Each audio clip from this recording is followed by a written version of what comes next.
Então, nesse momento, nós agradecemos e damos por aberto o nosso trabalho de hoje. Então, passamos a palavra ao nosso irmão Wilson, que falará sobre desencarnações coletivas. Uma ótima tarde para todos nós. Que Deus nos abençoe com a inspiração e o discernimento sobre aquilo que hoje aqui vai ser abordado. Para quem quiser aprofundar o assunto, porque esse é um tema, como eu estava dizendo para o Paulo antes, para um congresso. Nós temos uma obra excepcional do Divaldo Franco, No Rumo do Mundo de Regeneração. Quem não leu, recomendo que leia. Aqui no livro dos Espíritos, lá da lei de destruição, flagelos destruidores também. No livro A Gênese, nós temos São Chegados os Tempos, Sinais dos Tempos.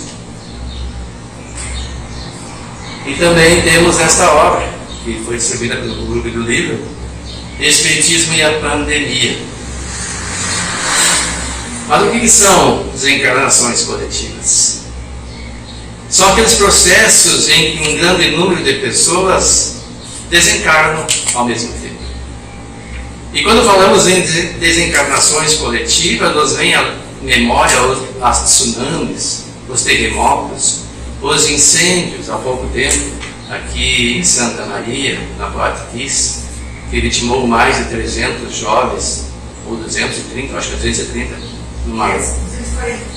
Quanto? 242. 242 jovens, me corrigiram aqui, obrigado. Numa única vez. E isso choca as pessoas. E as pessoas têm curiosidade de saber quais os processos, o que acontece com esses espíritos e os porquês, quais as razões. Aquele avião da Chapecoense, aquele circo que incendiou lá no Rio de Janeiro, no século passado, na última apresentação do circo. Aliás, o circo não incendiou, foi botado fogo nele. Foi um empregado revoltado com o patrão que havia sido despedido por vingança pelo fogo. O circo tinha lonas de plástico, morreram lá centenas ou milhares de pessoas, não sei o número exato. Mas vamos ver o que o Espiritismo nos tem a dizer a respeito. Nós começamos lá para uma obra de Emmanuel, que fala sobre essas desencarnações coletivas. Na verdade não é uma obra, é uma resposta que ele deu a uma indagação. Ele diz assim: sendo Deus a bondade infinita, a pergunta foi feita a ele: por que permite a morte aflitiva de tantas pessoas enclausuradas e indefesas, como nos casos dos grandes incêndios? Essa pergunta foi feita em 23 de fevereiro de 1972 em Uberaba, para Francisco Cândido Xavier.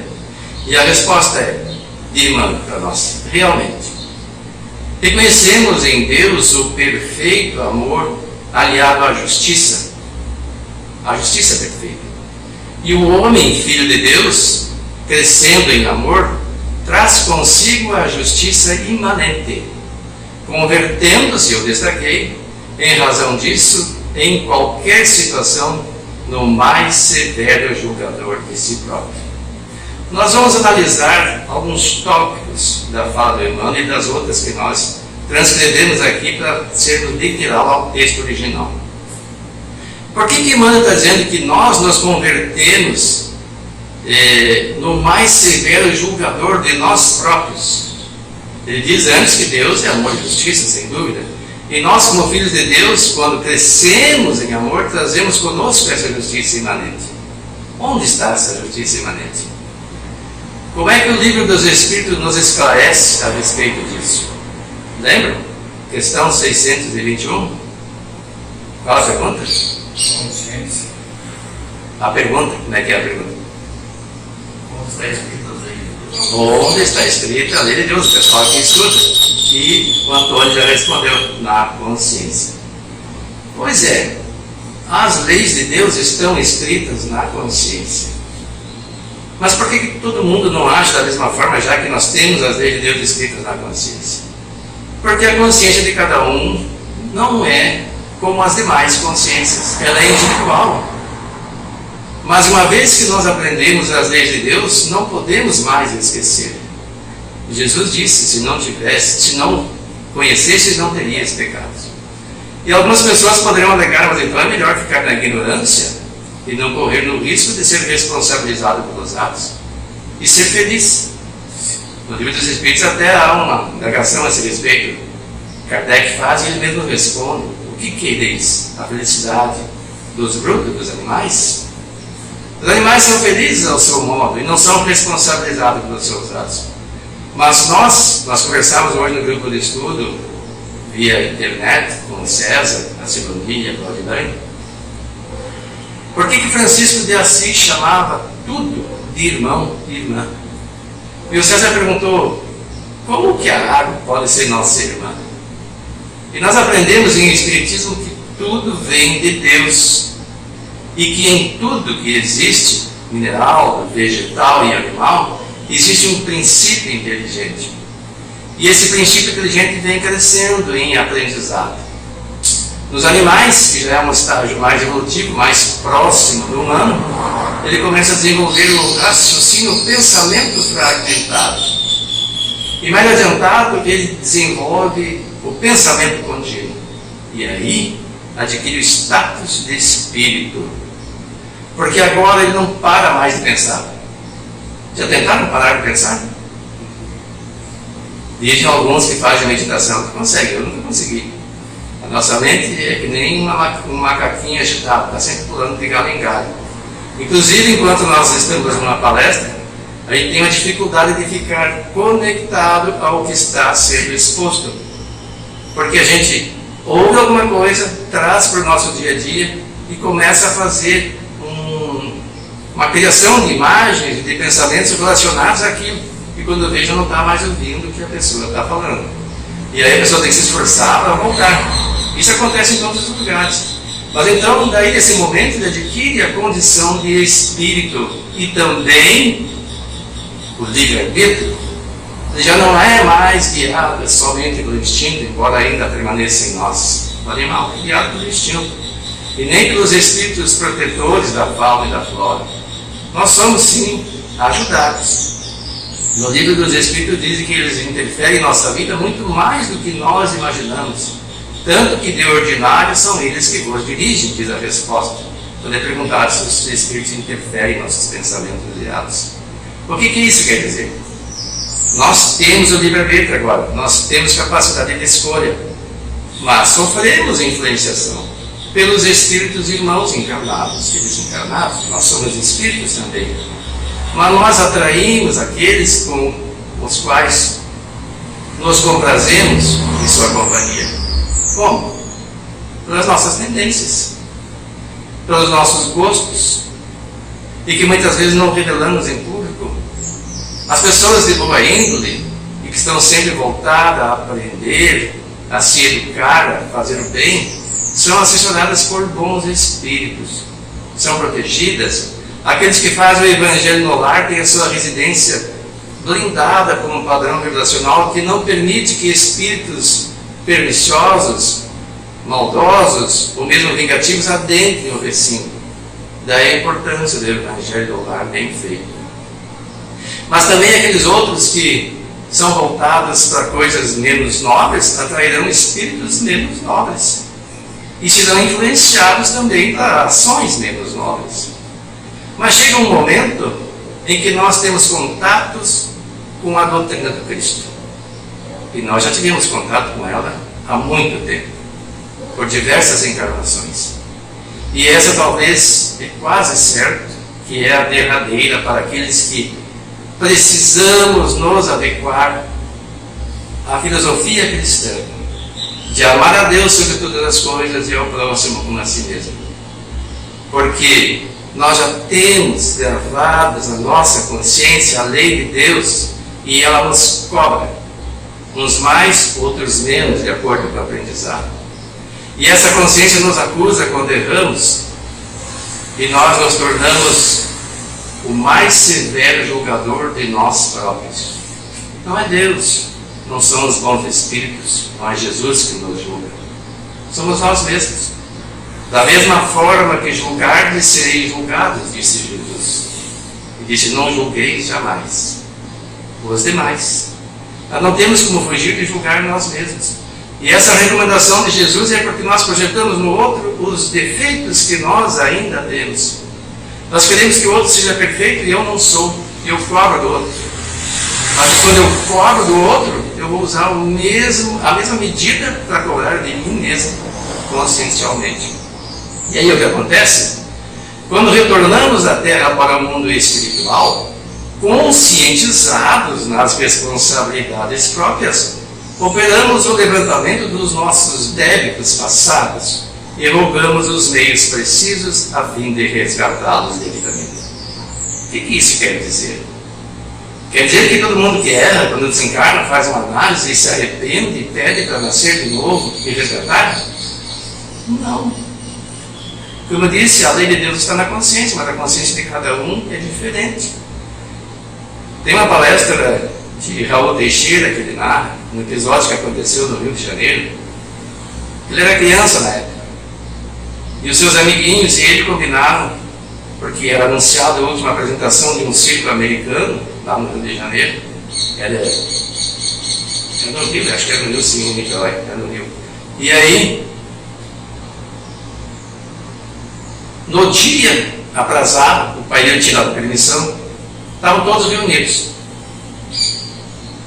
E o pai dele nunca vinha. E os amiguinhos, vamos, não, tem que esperar meu pai voltar, porque o pai, se não me engano, tinha que dar dinheiro para ele ir ao circo. Aí se aproximava o momento, os amiguinhos disseram, não, nós vamos, depois te contamos. Imagina dizer isso para uma criança, a última apresentação, o sonho dele. E o pai demorou. O espetáculo já ia bem adiantado, quando o pai chegou. Aí o pai percebeu, né, e disse não, que ele poderia ir, pelo menos pegava parte do show. Ele pensou, mas tem que pegar um ônibus, é longe, até chegar lá já terminou. E foi aborrecido para o quarto. Quando viu um murmúrio que vinha de fora, uma agitação, saiu à janela para ver. E percebeu ao longe um rolo de fumaça subindo aos céus onde ficava o circo. A história é meio longa, não cabe a nós contarmos aqui, por razão mesmo de não sermos fiéis aos fatos. Mas o que aconteceu? Todos os seus amiguinhos morreram queimados. E mais muitas pessoas na comunidade onde ele residia. E ele ficou pensando, por que eu não? Por que isso aconteceu? Mais tarde, passado um tempo, ele leu uma obra de Irmão X, psicografada por Francisco Cândido Xavier, que dizia que aqueles espíritos tinham um compromisso consciencial, pois haviam participado da primeira queimada dos cristãos no Circo Romano, em homenagem a um militar que, se não me engano, estava se encaminhando à aposentadoria. Eles pensavam, que show vamos apresentar para esse homem? Ele já conhece tudo. Todos os espetáculos imagináveis ele já conhecia, porque ele já tinha dado por muitas partes, participado de muitas batalhas. Lutas de gladiadores já conhecia, dançarinas já conhecia. Alguém teve a ideia, cristãos ao circo, e a plateia, a turma dos romanos próximos a aplaudir. E foram queimados muitos romanos, outros jogados aos animais. Então eles ficaram com peso na consciência. E daí Raul começou a pensar, mas como assim? Isso aconteceu há quase 2000 anos, agora que eles vieram espiar, será que qual é a razão? E mais tarde, Raul já era espírita, ou não sei se ele nasceu espírita, mas pelo menos já era palestrante. Ele foi à cidade onde Chico Xavier morava e tinha um centro espírita. Fez uma palestra numa outra casa espírita antes do horário que ele sabia que o Chico tinha as suas atividades. E se preparou. Eu vou para lá e vou ser o último a sair. Vão ter que me empurrar para fora. Queria conversar com o Chico. E Chico não tinha muita pressa com as suas atividades. Ele atendia todo mundo com a maior paciência. Passava da meia-noite muitas vezes. Mas Raul conseguiu conversar com ele e perguntou qual a razão dessa demora. Foi respondido mais ou menos nessa ideia, mas não nessas palavras, que Deus não é vingativo. Deus não pune. Não adianta, por exemplo, a pessoa errou, desencarnou, vai passar por um processo violento de expiação, vai ser queimado, como foram os cristãos. Ele não está preparado. Ele não tem a consciência plena dos seus atos ainda. Por isso Jesus diz na crucificação, perdoa-os, Pai, porque não sabem o que fazem. E não sabiam mesmo. Então eles não tinham plena consciência. Foi preciso um tempo para amadurecer, para entrar em contato com a filosofia cristã, estudá-la ao longo de diversas encarnações, para adquirir essa consciência do que é certo e errado. E que a sua consciência, depois de posse dessa informação, cobragem da pessoa. Então eles tinham que morrer queimado porque queimaram? Não. Pedro diz que uma boa ação cobre uma multidão de pecados. Mas as pessoas às vezes acham mais fácil criar atalhos e optam por passar por processos expiatórios dolorosos, como tem lá no livro Céu e Inferno, de um homem que pediu para ser emparedado.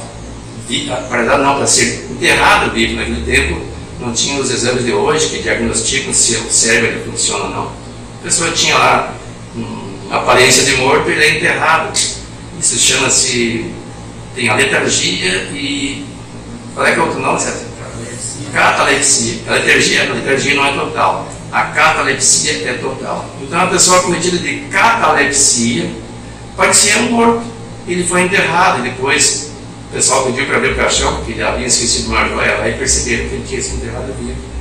E numa comunicação mediúnica, uma evocação, uma sessão mediúnica em que Allan Kardec participava, esse espírito se comunicou meio a contragosto no começo. Aí contou a sua história, disse que ele tinha emparedado vivo a sua mulher numa outra encarnação, e depois, arrependido, pediu para passar por experiência semelhante. E daí, perguntado ao espírito guia se isso era necessário, foi dito que não. Mas ele, por um momento consciencial, preferiu assim agir porque era um homem bom, ele já tinha se modificado.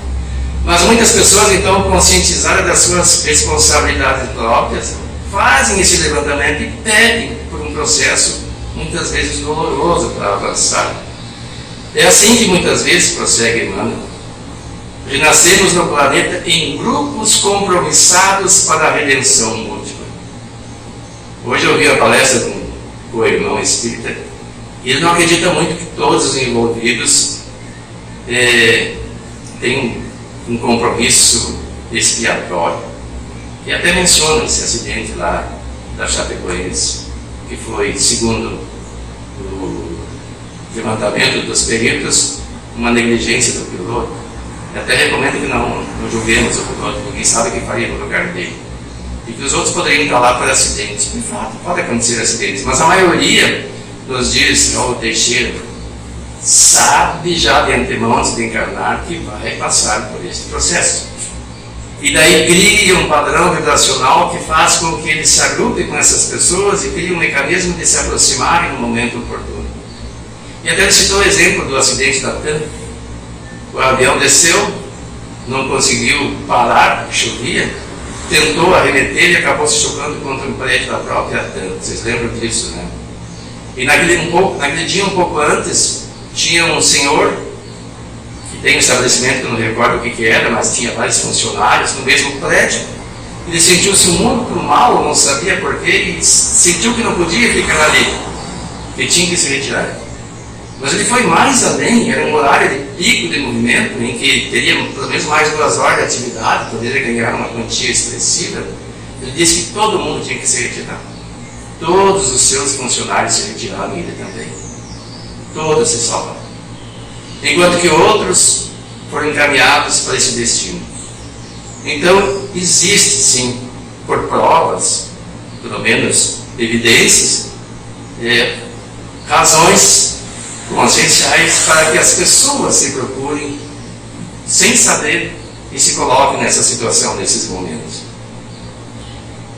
E daí ele prossegue: invasores e laqueados pela própria ambição, que esmagávamos coletividades na volúpia do saque, tornamos a terra com encargos diferentes, mas em regime de encontro marcado para a desencarnação conjunta em acidentes públicos. Exploradores de comunidade, quando lhes exaurimos as forças em proveito pessoal, nós pedimos a volta ao corpo denso para facearmos unidos o ápice de pandemias arrasadoras. Viram que isso foi em 72? Então nós não podemos nos queixar. Nós já passamos por muitos processos assim. E outra razão, por que estamos aqui? Que planeta é esse que nos encontramos? Às vezes nos revoltamos com a atitude da sociedade, dos nossos irmãos próximos ou distantes, porque nos julgamos melhores, um orgulho tolo, porque estamos na mesma classe social, espiritual, melhor dizendo. E isso nos coloca na condição de estarmos em um mundo de provas e expiações. O que é um mundo de provas e expiações? Em que a pessoa precisa ser provada diante da própria consciência, que assimilou os princípios do bem agir. E expiações são decorrências de erros do passado, como aqueles lá que festejaram a morte dos cristãos e até sugeriram e aplaudiram o espetáculo, entre aspas, desenvolveram um problema consciencial. Mas isso vinha de antes, porque já estavam encarnados no mundo de provas e expiações. Todos nós. O mundo de provas e expiações não é um mundo para espíritos bons. Jesus disse: se um filho despedir uma pedra, vós que sois maus, aliás, se um filho despedir um pão, não lhes dais uma pedra, vós que sois maus, quanto mais o Pai que está no céu. Vós que sois maus, não excluiu ninguém, porque o mundo é de provas e expiações. Todos nós não somos anjinhos. Nós buscamos desenvolver a bondade em nós, a solidariedade, a fraternidade, o amor que Jesus nos conclama. Mas enquanto não fizermos isso, vamos ter que viver num mundo semelhante a este, ou inferior, porque este está evoluindo. Não o planeta em si, na forma física, mas a humanidade aqui encarnada há muito tempo já vem sendo renovada. Tem espíritos melhores reencarnando, ao lado de outros que estão tendo a última oportunidade. Segundo essa obra aqui do Divaldo Pereira Franco, uma notícia para vocês, para todos nós, na verdade, quem não leu. O mundo espiritual daqueles que desencarnam, nós vamos desencarnar em seguida, está sendo sanado. As regiões como o Vale do Suicida, narrada naquela obra da Ivone do Amaral Pereira, Memórias de um Suicida, já não existem mais. Regiões espirituais inferiores, os espíritos estão recebendo a oportunidade de reencarnar na Terra, aqueles que procuram mudar o seu comportamento, estão nascendo em massa. Nascendo em massa. E por isso, por algum tempo, vai ter um pouco de balbúrdia na Terra, porque eles não é porque resolveram nascer aqui e mudaram. Eles precisam aprender conosco uma nova postura diante da vida. Enquanto que outros que não aceitam auxílio estão sendo removidos, inclusive com as suas cidades. Um trabalho de engenheiros siderais que trabalharam na Terra, agora estão no plano espiritual, removido para um mundo bem inferior que nós nem imaginamos, semelhante à Terra nos primórdios da sua formação, em que nem a luz solar chega. Um dia eu conversava com o César, nós conversamos no nosso grupo de estudo. Eu imagino um grupo assim, um lugar que ainda não tenha, pelo menos, mínimas condições de vida plausível na Terra. Mas daí como é que eles vão ficar? Vão ficar como estão, em uma cidade espiritual vinculada ao planeta. Não vão reencarnar mais aqui. Mas esses são os líderes empedernidos, que levam multidões, que arrastam multidões. E essas pessoas, livres das influências perniciosas deles, terão a oportunidade de ver influências positivas que nós temos a obrigação de oferecer. Se nós não fizermos isso, nós estaríamos falhando. Eles nos veem, e os espíritas somos muito cobrados disso, mas tu não é espírita, essa pessoa. Então, se eu me digo espírita, se eu sou estudante da doutrina espírita, se eu conheço a filosofia de Jesus, se eu sou um cristão de qualquer religião, e eu me digo seguidor de Jesus, digo que aceitei Jesus, então eu tenho que mudar, tem que ser uma pessoa, um referencial em que eles olhando vão ver, não, mas ele vive bem, ele vive feliz, ele não se abala com os acontecimentos, e começa a se aproximar, e de repente ele muda o modo de agir para melhor. Não vamos nós seguir os exemplos dele porque são arruaceiros. Geralmente são dados à libertinagem, não são muito chegados aos deveres, mas bastante chegados aos direitos. Nós temos que equilibrar as coisas. Então vamos procurar ser os exemplos. Se não para eles, pelo menos para que nossa consciência se alivie. E prossegue: promotores de guerras, manejadas para assalto e crueldade, pela megalomania do ouro e do poder, em nos fortalecendo para a regeneração, pleiteamos o plano físico a fim de sofrermos a morte de partilha, aparentemente imerecida em acontecimentos de sangues e lágrimas. Corsários que ateávamos fogo a embarcações em cidade na conquista de presas fáceis, em nos observando no além com os problemas de culpa. Quem observa? Nós mesmos. Muita gente diz que quando nos casos de quase morte, parece que passa um filme da vida inteira em questão de fração de segundo ou segundos. É a consciência recapitulando a última encarnação. Quando nós desencarnamos, nós fazemos um inventário de toda a nossa vida da última encarnação. E vamos ver ali, não tudo 100%, mas pelo menos os pontos importantes. Geralmente não convive com o semelhante. O que eu fiz foi bom para mim? Foi bom para o meu próximo? Ou foi mal? A minha relação com a pessoa é assim por qual razão? Uma obra interessante é Asa da Liberdade, do Jerônimo Mendonça, espírito, que ele relata a vida desde o tempo de Cambyses, um pouco antes. E ele fala dos processos que ele passou para chegar à condição de um espírito da grande envergadura, que é o nosso Jerônimo Mendonça, de saudosa memória, chamamos de gigante deitado. E aí então nós solicitamos o retorno à Terra para a desencarnação coletiva, em dolorosos incêndios inexplicáveis, sem a reencarnação. Temos a culpa e nós mesmos engenhamos os processos destinados a extinguir-lhe as consequências. E a sabedoria divina se vale dos nossos esforços e tarefas de resgate e reajuste, a fim de induzir-nos a estudos e progressos sempre mais amplos no que diga respeito à nossa própria segurança. Então, nenhum de nós temos o direito de nos sentirmos vítimas, de desenvolvermos em nós um sentimento de injustiçado, porque ninguém é injustiçado. A justiça divina é sábia e opera em nós mesmos, por nós próprios. Lamentemos sem desespero, quanto se fizerem vítimas de desastres que nos confrangem a alma. A dor de todos eles é a nossa dor. Os problemas com que se defrontaram são igualmente nossos. Não nos esqueçamos, porém, de que nunca estamos sem a presença da misericórdia divina junto às ocorrências da divina justiça. Que o sofrimento é invariavelmente reduzido ao mínimo para cada um de nós. Que tudo se renova para o bem de todos e que Deus nos concede sempre o melhor. Muitas pessoas se revoltam quando alguém fala que um parente seu que morreu no incêndio pode ter sido alguém que participou dos incêndios dos cristãos do Circo de Roma. Não se dão conta a eles que foi amenizado em muito o sofrimento do resgate.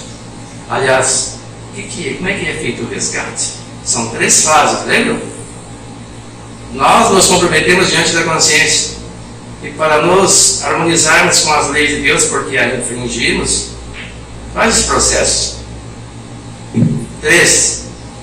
Primeiro, segundo, Reparação. e expiação. Terceiro, reparação. Você não sabe, só que ele ficou meio apressado da resposta.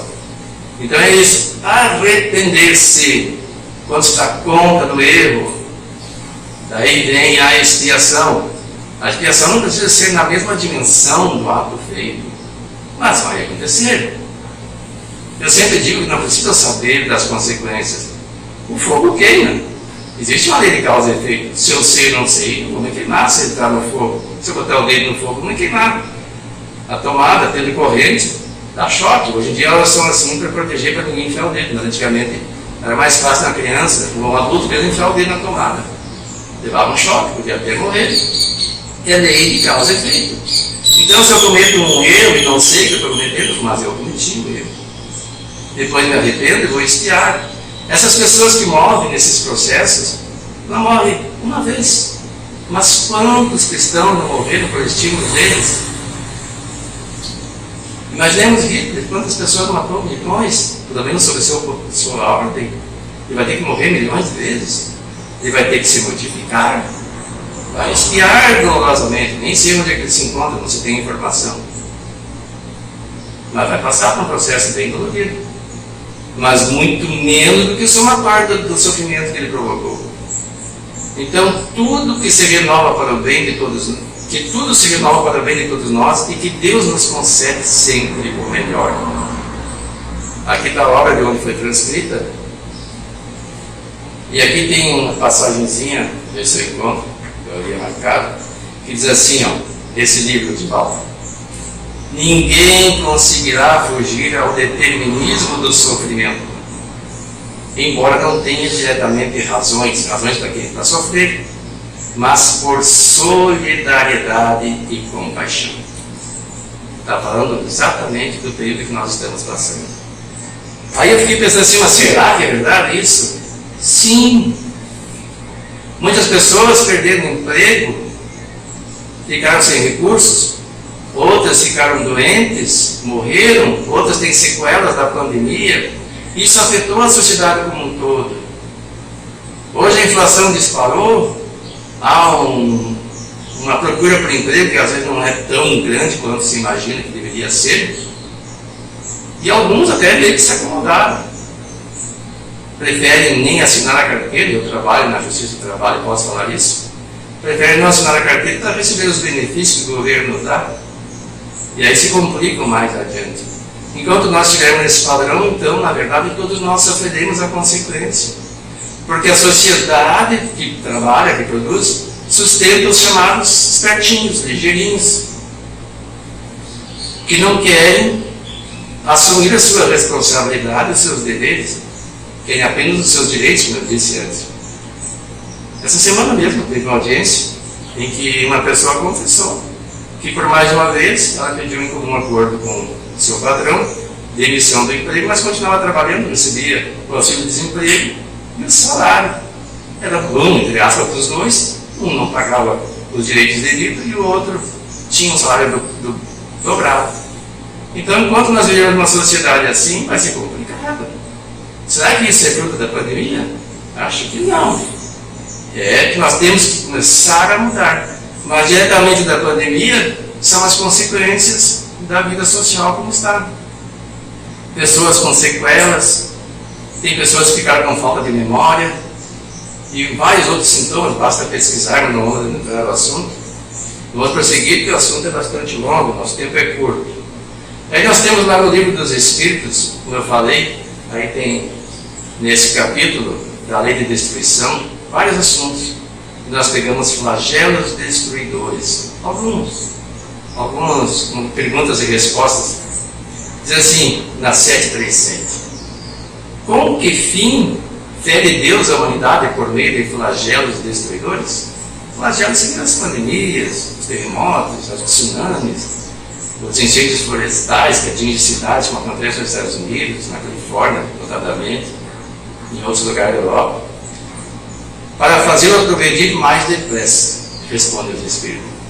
Já não dissemos ser a destruição uma necessidade para a regeneração moral dos Espíritos, que em cada nova existência sobe um degrau na escala do aperfeiçoamento?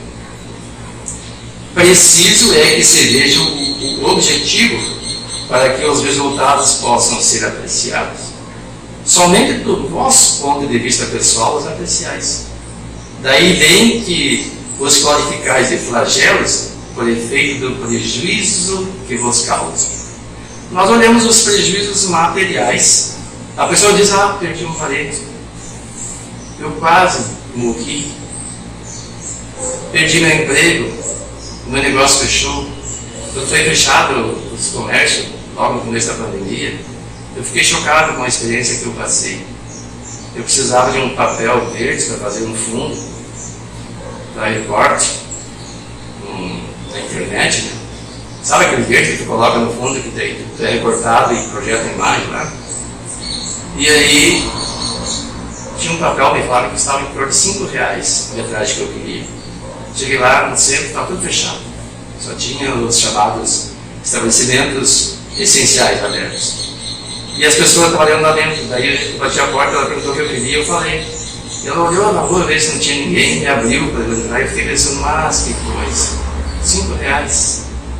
Digamos assim, exageradamente falando, que ganhasse 20 centavos, ou 20% aliás, daria R$1 de lucro, correndo o risco de levar uma multa de milhares de reais e ter o seu estabelecimento lacrado, o desespero das pessoas. Então, muitos desses irmãos impedidos de desenvolver o seu negócio acabaram fechando, alguns inclusive cometeram suicídio, tem vários comentários, não existe registro porque é proibido divulgar isso nos meios de comunicação. Até para não incentivar outros, né? Então nós chamamos isso de flagelos, porque nós analisamos os nossos prejuízos. Essas subversões, porém, são frequentemente necessárias para que mais pronto se dê o advento de uma melhor ordem de coisas e para que se realize em alguns anos o que teria exigido muitos séculos. Nós tivemos um grande impulso, inclusive, nos meios de trabalho. Eu passei um ano trabalhando em casa. Eu sou um daqueles chamados, entre aspas, privilegiados, mas a gente trabalhou mais em casa do que no serviço. O computador está sempre presente. Agora eu estou num sistema misto, eu trabalho na vara que tem audiência semipresencial e em casa quando posso, na sexta-feira, geralmente não tem audiência, o ano que vem vai ter também. Então, houve um grande avanço nesse sentido. Há pessoas que podem trabalhar em qualquer parte do mundo, tendo um computador e internet, sem necessidade de se fazer presente. Nos Estados Unidos, agora que estão chamando o pessoal para trabalhar presencialmente, tem um número expressivo de pessoas, mais de 20%, eu não recordo o número exato, mas é mais de 20%, que já declararam que vão pedir demissão, não querem voltar mais para o trabalho presencial. Você pode estar em casa, para que estar lá? Em casa você tem um horário flexibilizado. Se tem uma emergência, você resolve a emergência e volta a trabalhar, trabalha qualquer dia da semana, qualquer horário. Então é provado que muitos serviços podem assim ser feitos. Isso levaria muito tempo, já se tinha a ideia que era possível, mas não se colocava em prática. Esse advento fez com que isso fosse colocado em prática. As pessoas passamos a nos comunicar nas chamadas lives, no Zoom, no Google Meet e outros meios mais. 738. Para conseguir a melhoria da humanidade, não podia Deus empregar outros meios que não os flagelos destruidores? Kardec, ele nunca se dá por vencido. Ele faz uma pergunta, respondem os espíritos, e ele fica matutando outra pergunta. Isso que é bom de ler o livro dos Espíritos. Esse livro aqui, para mim, foi o livro que me libertou. Eu conversava, acho que hoje, com o nosso grupo de estudo. Eu tinha uma visão distorcida que as religiões nos trazem, de céu e inferno, de uma única vida, que nós somos criados a nascermos, e ao morrermos seremos julgados. Mas daí eu pensava comigo, quem consegue 100% seguir os 10 mandamentos e a filosofia de Jesus? Eu não conseguia, e não consigo ainda. Então eu me achava um perdido, achava que não tinha mais salvação. E esse livro, desde a primeira questão, me esclareceu tudo, inclusive antes, na introdução. As dúvidas que eu tinha estão aqui esclarecidas, graças à metodologia de Allan Kardec. Ele não esgotou o assunto em meia dúzia de perguntas. A primeira publicação do livro teve mais de 500 e poucas perguntas e respostas. Mas eu, na segunda, fui ampliado para 1018 ou 1019, segundo algumas edições, porque tem uma pergunta que é desmembrada em duas. Então, algumas vão apresentar 1018 perguntas e respostas, outras 1019. Então ele pergunta isso. Se Deus não podia entregar os meios, as pessoas perguntam isso também. E os Espíritos respondem: pode, e os emprega todos os dias, pois que deu a cada um os meios de progredir pelo conhecimento do bem e do mal. O homem, porém, não se aproveita desses meios. Necessário, portanto, se torna que seja castigado no seu orgulho e que se lhe faça sentir a sua fraqueza. Que meios são esses que Deus nos dá? desde a primeira revelação que veio com Moisés, com os 10 mandamentos. Depois Jesus nos trouxe o seu evangelho. Ele não escreveu nada, mas falou. E os evangelistas registraram. Tem também os evangelhos apócrifos, não vou nem mencionar aqui. Paulo, depois, seguidor do Cristo, depois de convertido, se chamava Saulo anteriormente.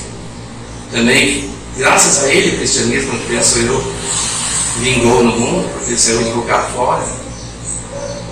Então esses são os meios que nós temos.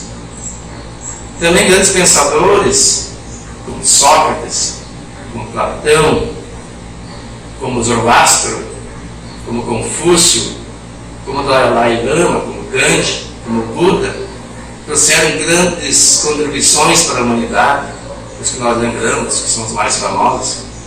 Então esses são os meios que Deus utiliza para nos auxiliar. Mas nós nos aproveitamos desse ensinamento? Poucos se aproveitam.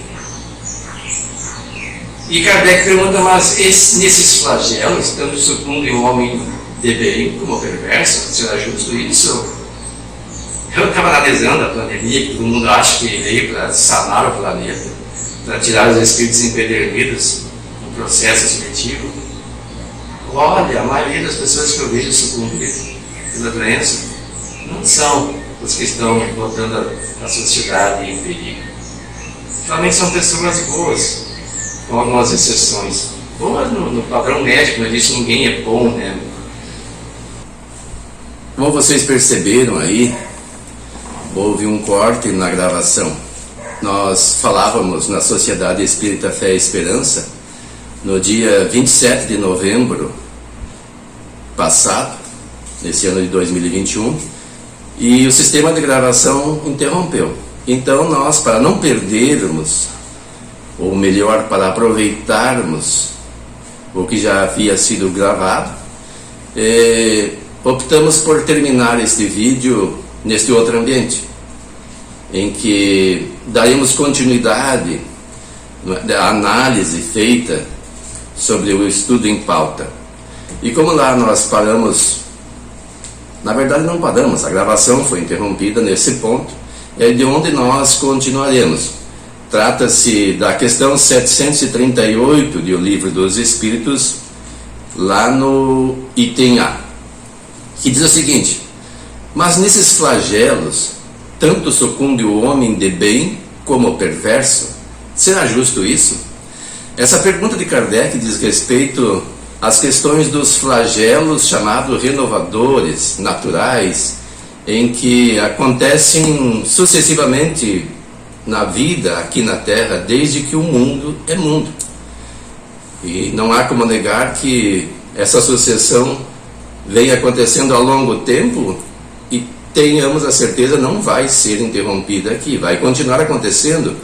Desde aquele momento de 27 de novembro até hoje, vimos alguns episódios acontecendo nos Estados Unidos, uma sucessão de tornados. Hoje na Bahia, as inundações que não param, causando desastres físicos e também até desencarnação de pessoas. Então esses flagelos acontecem com o objetivo de fazer uma modificação no planeta, tanto física quanto moralmente. E nós observamos que, tanto na Bahia como nos Estados Unidos, as pessoas se mobilizam para socorrer aqueles atingidos por esses flagelos. Claro, há vítimas. E a pergunta de Kardec é: tanto sucumbe o homem de bem como o perverso? Porque muitas pessoas pensam que as renovações que acontecem no planeta são no sentido de afastar do convívio da sociedade as pessoas que são causa de perturbação da sociedade. Mas como disse Jesus, não há como separar o joio do trigo num processo assim de saneamento do ambiente. Quando esses acontecimentos ocorrem, tanto as pessoas boas como as pessoas perversas, estando no ambiente, sucumbem. E ele pergunta: mas será justo isto? E as respostas dadas: durante a vida, o homem tudo refere ao seu corpo. Entretanto, de maneira diversa pensa depois da morte. Ora, conforme temos dito, A vida do corpo bem pouca coisa é. Um século do vosso mundo não passa de um relâmpago na eternidade. Logo, nada são o sofrimento de alguns dias ou de alguns meses, de que tanto vos queixais. Representa um ensino que se vos dá e que vos servirá no futuro. Os espíritos que preexistem e sobrevivem a tudo formam o mundo real. Esses os filhos de Deus e objeto de toda a sua solicitude. Os corpos são meros disfarces com que eles aparecem no mundo. Por ocasião das grandes calamidades que dizimam os homens, o espetáculo é semelhante ao de um exército, cujos soldados, durante a guerra, ficassem com seus uniformes estragados, rotos ou perdidos. O general se preocupa mais com seus soldados do que com os uniformes deles. O que os espíritos nos responderam aqui? Vamos fazer uma análise.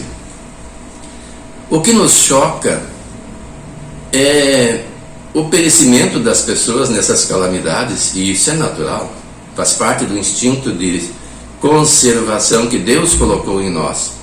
E é natural porque nos preserva dos perigos. Se não tivéssemos esse instinto, nós não cuidaríamos da nossa própria proteção física e não nos preocuparíamos com os perigos inerentes à vida na Terra e não criaríamos um mecanismo de defesa contra eles e sucumbiríamos mais cedo. Mas o objetivo de Deus não é que sucumbamos a essas calamidades. O objetivo de Deus é que nós criemos mecanismos para nos defendermos e assim sanearmos o ambiente onde nos encontramos, buscando as causas e encontrando soluções para uma vida mais saudável, mais equilibrada e livre desses perigos que na natureza existem e continuarão existindo. Então é preciso ser mais sábio, mais prudente. Por exemplo, nos casos de inundações, as áreas mais atingidas são aquelas mais próximas aos rios. As pessoas estamos construindo em lugares inadequados, por questões diversas que não vamos aqui adentrar, mas é preciso mudar esse tipo de atitude. Porque o que vai acontecer? Se nós não nos protegermos, no caso dos Estados Unidos, muitas pessoas criticam quem faz bunker, mas aquelas pessoas que foram atingidas recentemente não tinham bunker. Se tivessem e se fossem avisadas também, poderiam se proteger. E aqui no nosso país, as pessoas constroem áreas que se alagam. E não depende da questão social, porque a gente vê supermercados, lojas também construídas próximas aos rios. É preciso usar um pouco mais de inteligência, deixar um espaço para a natureza. Mas, fora esse comentário, que foge um pouco do objeto da análise feita pelos espíritos, o general, que é Deus, se preocupa mais com seus soldados do que com os uniformes dele. O que isso quer dizer? Quem são os soldados de Deus, simbolicamente aqui representados como figuras de um exército? Somos nós, os espíritos, pré-existentes e sobreviventes a esta matéria física.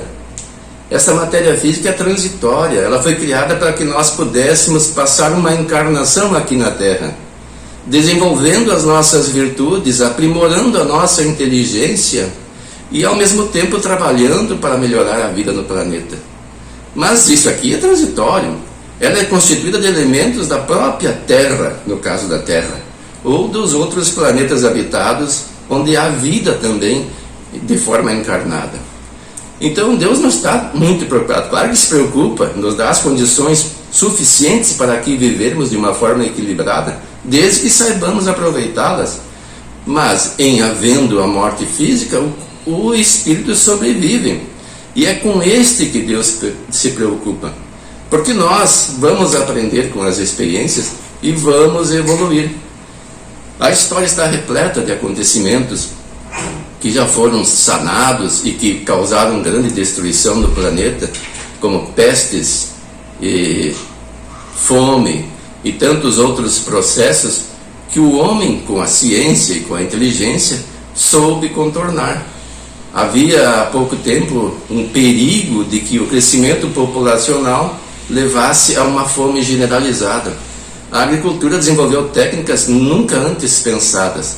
E hoje, graças a essa técnica, existe alimento suficiente para toda a humanidade.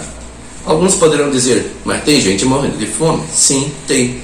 Mas não é por falta de alimento. É porque os que podem esbanjam, comem além do necessário. E daí o sobrepeso, a obesidade que a gente percebe em toda parte. Claro, além dos alimentos inadequados, aqueles muito gostosos, baratos, mas que causam esse tipo de distúrbio metabólico nas pessoas, para sermos mais gentis conosco mesmo. Mas então, Deus não está tão preocupado com os corpos. Os corpos se renovam. E nós vamos ver, com o prosseguimento desse estudo, o que está acontecendo no planeta há muito tempo e vai continuar acontecendo por um grande tempo ainda. E aí, no item B, Kardec pergunta, mas nem por isso as vítimas desses flagelos deixam de ser. Deixam de ser o quê? Deixam de ser vítimas. Ora, se existe o flagelo, quem está no local poderá ser uma vítima. Alguns se salvam, mas outros sucumbem. E a resposta: se considerasses a vida qual ela é, e quão pouca coisa representa com relação ao infinito, menos importância lhe darias.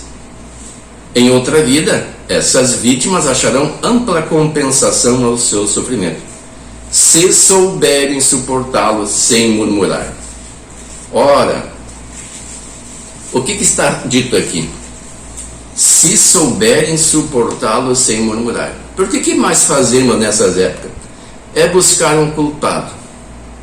Quem é o culpado da situação? O nosso planeta é um mundo de provas e expiações. Ainda está num processo de transição já há mais de 150 anos. Desde o advento do Espiritismo é anunciada essa transição.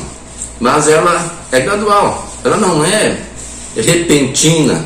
Muitos querem uma transformação planetária por um flagelo qualquer, por um fenômeno físico que abale o mundo e transforme, elimine daqui todos os empedernidos e deixe só os cordeirinhos, como diz na Bíblia. Mas não é assim. E nós estamos nesse processo há algum tempo, e quando nos deparamos nos efeitos desse processo, temos a tendência a nos sentirmos vítimas e procuramos culpar alguém. E quando não achamos ninguém, culpamos a Deus. Por que comigo, dizemos nós? Ora, por que comigo? Porque eu estou no mundo de provas e expiações. Quem está no mundo de provas e expiações? Os espíritos comprometidos com a própria consciência, que somos nós. O que é um mundo de provas e expiações? Nesses planetas, e existem infinitos no universo,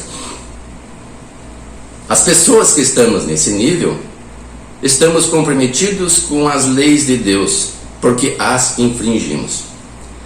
E então, nós somos colocados num planeta semelhante a uma prisão, a um hospital, a uma escola e também uma oficina de trabalho.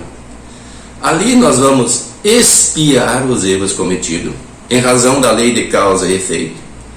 A cada um segundo suas obras, disse Jesus. Então, analisando essas palavras do Cristo, se nós estamos recebendo um ambiente em que nos coloca nessa situação, é porque nós fizemos por merecer. Em atitudes, eu não sei quando, porque não sei, porque é de outra encarnação, e graças a Deus eu não me lembro. Porque se eu lembrasse, eu me deprimiria, e Deus cobra no varejo o que nós adquirimos no atacado, ou seja, nós nos comprometemos de uma forma espantosa com as leis de Deus, gravadas à nossa consciência, porque uma vez que temos consciência dela, aprendemos-las, não as esquecemos jamais. A nossa consciência nos cobra.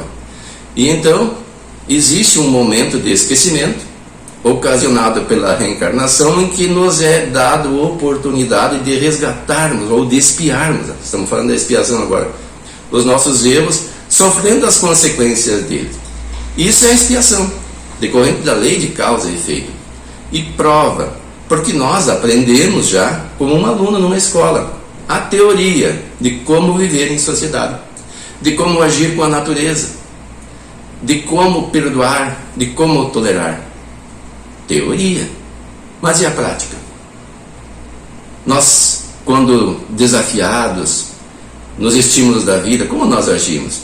Então temos que estar num ambiente propício, onde nós, com as nossas imperfeições, nos nossos atritos, nos depuramos, aparamos as arestas, porque percebemos as consequências. Cada vez que nós desencarnamos, nós fazemos uma análise do que fizemos nesta encarnação e as suas consequências. Aquela atitude que eu tive diante de um meu semelhante, de um parente próximo, de um irmão, de um companheiro de trabalho ou de lide qualquer no planeta Terra, resultou em quê? Eu fiquei bem? A pessoa ficou bem? Ou eu fiquei mal? Ou ela ficou mal? Ou ambos ficamos em situação ruim, em desequilíbrio? Então eu faço uma reflexão e tomo uma atitude de melhorar, de voltar de novo e fazer melhor. Isto é prova, porque eu posso dizer que aprendi. As revelações de Deus vieram desde Moisés. Depois Jesus as aprimorou, trazendo o perdão, o amor como referência. E foi crucificado por isso, porque nós não entendemos. Nós criávamos resistência a essas informações novas e preferimos continuar a vida que até então existia, que era de rituais, que era de questões materiais e de vingança. Passados quase 2000 anos, aprendemos a filosofia cristã? Ou apenas usamos a palavra cristianismo como um ritual ou como uma referência para nos engajarmos num determinado grupo social? Então estamos sendo provados. Eu já sei como proceder. É hora de demonstrar que de fato aprendi nas experiências, nos atritos com os semelhantes. E isso vai acontecer enquanto um número expressivo de pessoas não evoluir. Quando nós evoluirmos de maneira suficiente, o ambiente na Terra vai modificar. E as pessoas causadoras de perturbação no planeta não terão mais um ambiente para reencarnar. Irão para mundos adequados ao seu comportamento. E daí prossegue o Espírito: venha por um flagelo a morte, ou por uma causa comum, ninguém deixa por isso de morrer, desde que haja soado a hora da partida. A única diferença em caso de flagelo é que maior número parte ao mesmo tempo. Ou seja, todos nós vamos morrer ou desencarnar. Que morte é quando para o cérebro de funcionar. Os aparelhos médicos registram que não há mais vida. Mas a desencarnação completa acontece quando nós nos desvinculamos das moléculas físicas, nos libertando com o nosso perispírito, que é o corpo espiritual que permanece. E qual é a diferença de nós desencarnarmos por um flagelo ou por uma morte natural? É apenas um método, mas todos vamos desencarnar. A diferença, como diz aqui, é que num flagelo, maior número parte ao mesmo tempo. Se, prossegue o Espírito que responde à questão, pelo pensamento pudéssemos elevar-nos de maneira a dominar a humanidade e abrangê-la em seu conjunto, esses tão terríveis flagelos não nos pareceriam mais do que passageiras tempestades no destino do mundo. E aqui eu coloquei um lembrete, que eu vou procurar agora a página do World Mertes na internet, para que nós possamos fazer uma análise do que está acontecendo no mundo. Vamos ver aqui. A população mundial, isso aqui é ao vivo, hoje, dia 29 de dezembro de 2021, está em 7.916.656.000 e crescendo. Aqui, ó, 675, 76, quase não dá para contar. Nascimentos este ano, 139.082.000 e crescendo. Nascimentos hoje, dia 30 de dezembro, hoje, agora são 9 horas e 13 minutos da manhã. 147.662. Aí mortes hoje, 62.003. Olha a diferença. E olha quantas mortes este ano, 58.390.127 e crescendo o número de mortes este ano. O crescimento da população só hoje, 85.739, 40 e não dá nem para contar. Então esse é um fato que nos traz uma realidade da vida aqui na Terra. Existe sim um grande número de pessoas que morrem, por exemplo, aqui 58 milhões este ano. Mas as pessoas estamos tão preocupadas em questões que não nos damos conta às vezes. O que mais assusta a humanidade nesse momento? A pandemia do coronavírus. Mas quantas pessoas morreram no mundo? Vamos ver se nós conseguimos ver aqui. Desde que surgiu a pandemia do coronavírus. Aqui tem uns índices da pandemia do coronavírus. Vamos fechar isso aqui. Tem 279.911.990 casos registrados. E mortes, 5.415.119 de pessoas. Recuperados 250.184.515 pessoas. Isso desde o começo que surgiu o coronavírus e começaram os seus registros. Viram lá o número de pessoas desencarnadas? 5.415.119 pessoas. E este ano, no geral, englobando todos os casos de morte, 58.390.305 pessoas. Então, quais são as causas de morte? Será que a principal causa de morte é o coronavírus? Não dá 10% desde o começo da pandemia até hoje, no número de mortes só este ano. E o coronavírus está aí há 2 anos. Então, meus irmãos, o fato é que nós estamos olhando o mundo de maneira incorreta. Nós precisamos despertar para a realidade que a vida na Terra é transitória. E o que importa para nós é como nós nos comportamos na Terra. Como enfrentamos essas dificuldades. Precisamos aprender a conviver com o semelhante e sanear o meio em que nos encontramos, procurando todos os meios possíveis para nos conduzirmos da melhor forma e retornarmos bem para a pátria espiritual. Eu trouxe aqui um registro de uma conversa entre Divaldo Franco e Bezerra de Menezes, espírito, revelada pelo próprio Divaldo. O que aconteceu com ele? Ele disse, um dia, o Divaldo diz, perguntei ao Dr. Bezerra de Menezes qual foi a sua maior felicidade quando chegou ao plano espiritual. Ele respondeu-me, a minha maior felicidade, meu filho, foi quando Celina, a mensageira de Maria Santíssima, se aproximou do leito em que eu ainda estava dormindo e, tocando-me, falou suavemente, Bezerra, acorde, Bezerra. Abri os olhos e a vi bela e radiosa. Minha filha, é você, Celina? Sim, sou eu, meu amigo. A mãe de Jesus pediu-me que lhe dissesse que você já se encontra na vida maior, havendo atravessado a porta da imortalidade. Agora, Bezerra, desperte feliz.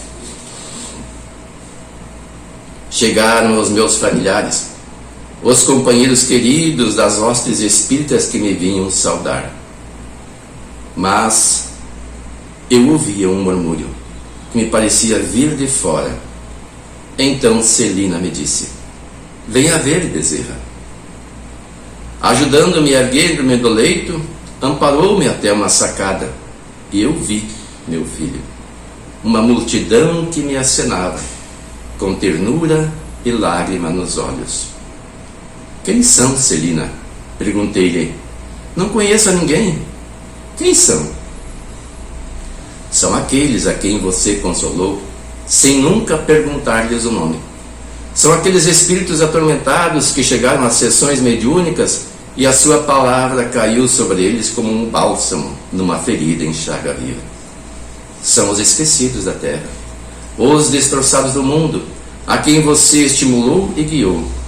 São eles que o vêm saudar no pórtico da eternidade. E o Dr. Bezerra concluiu: a felicidade sem limites existe, meu filho, como decorrência do bem que fazemos, das lágrimas que enxugamos, das palavras que semeamos no caminho, para tapetar a senda que um dia percorremos. Isso foi escrito no livro O Semeador de Estrelas, por Sueli Caldas Schubert. E nós trazemos para esse encerramento desta abordagem esse tópico da palavra de Bezerra: a felicidade sem limites existe. Sim, a felicidade sem limites, sem óbices existe. E ela não está nos prazeres do mundo, que são transitórios, são fugidios, passageiros, que excitam os sentidos, mas logo passam, deixando o vazio. A maior felicidade está em fazer o semelhante feliz, em ver um rosto iluminar-se por um benefício recebido. Quanto bem nós podemos fazer? E quanto estamos fazendo? Precisamos vencer o egoísmo, olhar o semelhante como de fato é um nosso semelhante, um irmão que Deus nos colocou ao lado para nos darmos a mão e juntos avançarmos, aprendendo com as experiências da vida, aparando as arestas que ainda fazem com que nos atritemos nos conflitos de ideias, nos pensamentos divergentes. Isso é natural. Não existe unanimidade em parte alguma. Isso favorece o progresso. É preciso encontrar um meio termo. É preciso amarmos-nos como Jesus nos amou e nos ama. Ele deu a própria vida como exemplo, não no sentido de resgatarmos-nos dos pecados, livrando-nos dos equívocos. Isso é responsabilidade nossa. Mas exemplificando que mesmo naquela situação devemos perdoar e amar. As pessoas muitas vezes confundimos o chamamento de Jesus ao perdão, porque somos levados ao ódio, à vingança, e não somos capazes de repetir o seu ato. Mas quem consegue perdoar liberta-se. O perdão não é um benefício concedido ao equivocado, mas a estender a outra face, como disse Jesus. A violência mostrar a face da paz, do amor. Para que quando nós retornemos à pátria espiritual, possamos estar algo semelhante a Bezerra de Menezes quando desencarnou, na condição de merecermos uma recepção honrosa de espíritos amigos que nos recebem em festa porque nos querem bem. Infelizes são aqueles que não fazem amigos, mas inimigos, porque só pensam nas aquisições físicas, nas vitórias passageiras que não levam a nada. Porque por mais que acumulemos bens na terra, ao chegar a hora da desencarnação, tudo isso vai ficar. Só vamos levar as virtudes que conquistamos, os amigos que fizemos, os amores que nos antecederam no retorno à verdadeira vida, que é a vida espiritual. Na terra, a gente vem, nós viemos para aprendermos, para passarmos aqui um período de aprendizado e de possibilidade de construção de uma vida melhor, para desenvolvermos as virtudes que todos temos latentes em nós. Deus nos las deu, somos seus filhos, e é assim que devemos nos olhar uns aos outros, irmãos, filhos de um mesmo Pai. deixando de lado os ódios, os ciúmes, as invejas e procurando desenvolver o amor. Sabemos que o perdão é difícil de ser exercitado. Nos disse Divaldo, no Perdão à Luz da Psicologia Profunda, que o perdão não é o esquecimento. Esquecimento é uma questão de memória. É não desejar ao próximo um mal em decorrência do mal que ele possa ter praticado a nós outros. É nos libertarmos desse vínculo de ódio em que faz que o mal permaneça na terra. Porque no momento somos as vítimas. E depois nos achamos no direito de criar a própria justiça e somos os algozes. E o mal se perpetua. Então é preciso cortar este elo. É preciso nos libertarmos e amarmos mais. Fazermos amigos. Estarmos ao lado dos espíritos superiores que procuram uma brecha de sintonia para nos intuírem positivamente. E as boas ações, acima de tudo, são o melhor meio de entrarmos em sintonia com eles. Reforçada pela oração, uma oração verdadeira, em que nós elevemos o nosso padrão vibratório a fim de melhor sintonizarmos com esses espíritos do bem e recebermos deles o de que necessitamos, o apoio no sentido de nos dar mais força de vontade, porque é o que precisamos para nos modificarmos, o prazer do bem agir em si, não nas recompensas futuras, porque quem faz o bem procurando recompensas futuras não vai alcançar. O bem do bem fazer resulta no próprio ato daquele que o faz com amor. Que satisfação ao ver resplandecer, reforço a ideia, o semblante de um semelhante quando agimos bem em relação a ele. Então fica esse o nosso convite para a reflexão desse final de ano que já está bem próximo de 2021. E que não nos preocupemos com as desencarnações coletivas que vão continuar acontecendo ainda, mas nos preocupemos de como vamos desencarnar quando chegar a nossa hora. E ela vai chegar, de uma forma ou de outra. Que possamos, neste momento que se avizinha, uns mais cedo, outros mais tarde, isso não é aterrador, porque essa veste envelhece e a sua energia vital se esvai, mas nós saímos renovados. Nós tivemos uma oportunidade nesta encarnação de avançarmos um pouco mais. Felizes aqueles que avançam, que não estacionam, porque ninguém retrograda, mas alguns conseguem estacionar por preguiça, por falta de vontade. Mas aqueles que avançam um pouco mais poderão, ao retornar à pátria espiritual, sem ter que fugir ao olhar dos espíritos superiores, se apresentar mais felizes, mais evoluídos, em condições de retornar a reencarnar na Terra, quando a Terra já estiver numa situação de um mundo de regeneração, onde não haverá tanta violência, onde haverá mais amor, mais solidariedade. Que nesse dia possamos estar pelo menos um pouco mais felizes do que estávamos ao reencarnarmos. Uma criança, quando nasce na Terra, sorri, porque ela tem um mundo de oportunidades, toda uma encarnação para desenvolver as virtudes que Deus nos deu latentes, para desenvolver o amor. Fiquemos com essas reflexões. Muito obrigado.